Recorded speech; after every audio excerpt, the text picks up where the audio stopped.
HowExpert!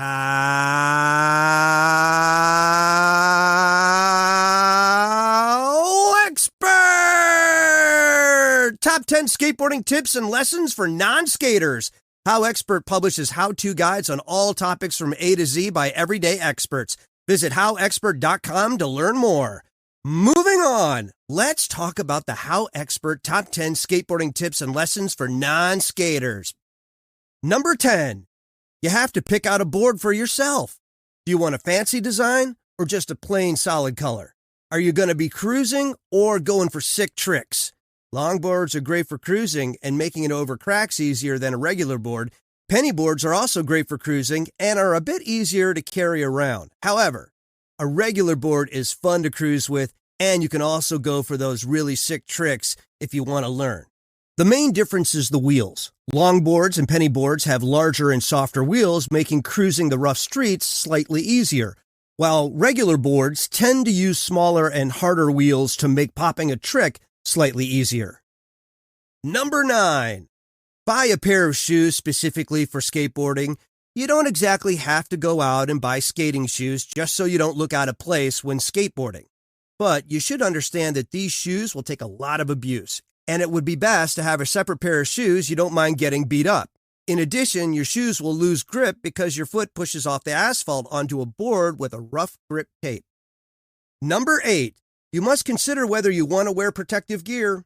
Getting hurt while skateboarding is unavoidable, but things like knee pads, elbow pads, gloves, and helmets can help with padding those inevitable falls. Although these things are not strictly necessary, they may help your confidence on the board. They can also stop you from getting hurt in a gnarly accident.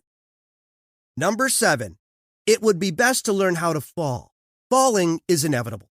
Whether you're cruising or trying out a new trick, all it really takes is a pebble for you to end up on the floor, so you might as well learn how to fall safely before learning how to skate. Most skaters know how to roll freely after falling. You can even practice this off of a board on some nice soft grass by learning the movement of standing to roll. The last thing you want to do mid-accident is tense up and get hurt over what seems like a bit of a fall. So staying loose and calm is the way to go. Number 6.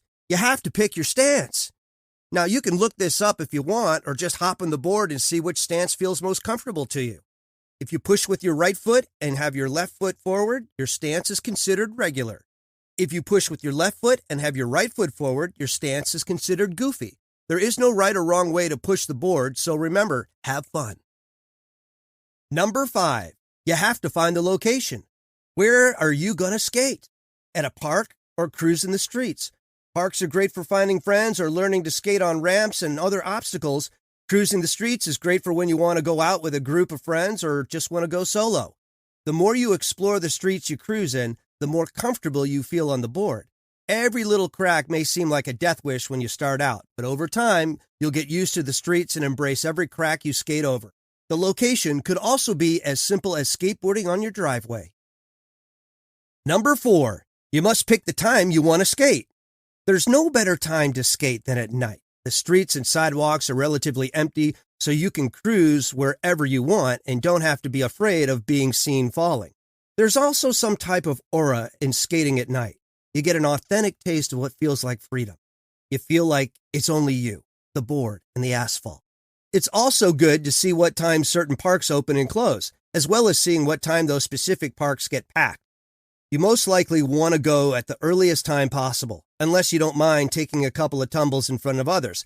It's best to see the time the parks are usually empty when you're first starting out. Number 3. You have sound preferences. I tend to skate alone, so sometimes I play music out loud. It gets you pumped up for when you're trying out a new tough trick and gives you a random boost of energy when you're listening to your favorite tunes. But it's best to throw some earbuds in if you're in a public setting like a park. Music artists vary, so you're better off blasting your favorite artists in your headphones to not disturb others' peace. But if you feel very stressed, you can cut the music and just skate to silence. Hearing the spinning of the wheels and the sound of the asphalt may help you with calming down. Number 2. Do you have any goals? Setting goals is as necessary as you want to make it to be. A goal in skating doesn't even need to be a new trick. It could be something as simple as not looking down while you're pushing the board, or something as complicated as learning how to do an ollie while rolling. In the end, the goal doesn't matter, but it does help to have them if you want to advance in the world of skating. Number 1. Can I have a drum roll, please? Remember to have fun. Skateboarding is hard, but it's also a skill that can be worked on and perfected over time. Always remember, you don't need to learn fancy tricks to love skateboarding. All it takes is for you to push forward and have a blast while doing it. Oh, wait, bonus tip here. Buy yourself some extra wheels and a skate tool. If you plan on skating a lot, your wheels will eventually have flat spots. So it's best to keep a different set of wheels to change them out. You also may not like how tight the trucks on your board are, and you can easily loosen them with a skate tool for easier turns. If you liked our video, be sure to like and subscribe for more HowExpert Top 10 videos for all topics from A to Z in the future. Also, let us know what other topics you want us to do a HowExpert Top 10 video in the future in the comments below. Thank you, have a rad day, and take care.